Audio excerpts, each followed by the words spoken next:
Thanks for tuning in. I'm Brooke Kromer with FTN Network, bringing some fantasy advice to you today from a position that is way overlooked when drafting a fantasy team, the trenches.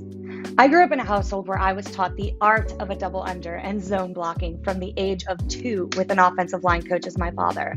So I was raised with an awareness of the trenches that most are deprived of. But that's why I'm here for you.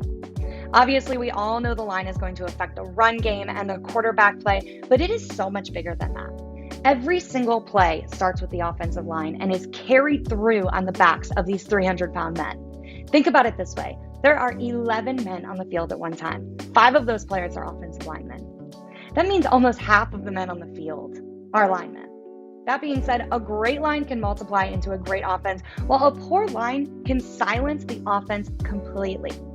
I think the most important place to start with an offensive line evaluation is to understand whether the offensive line's strong suit is run blocking or pass protection.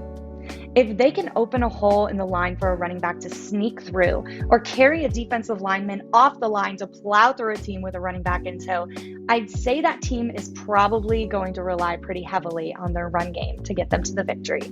So you see this in a team like the Saints, who have ranked in the top 4 in the NFL for run blocking for 5 consecutive seasons now.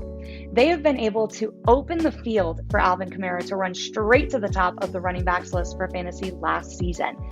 They didn't have great skill on pass protection, so lucky for them, they had an elite quarterback named Drew Brees that could get rid of the ball quickly enough to not cause an issue there.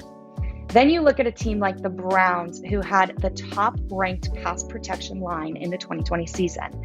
They had 5 linemen ranking in the top 10 best linemen in the league, with Joel Bitonio placing as number 1 in the pass blocking win rate. The value shown here is that the top 5 teams in the pass blocking all made it to the postseason. So storyline here, you keep your quarterback from getting hit. You give him time to get rid of the ball. You are improving the success rate of your quarterback as well as the targets around him.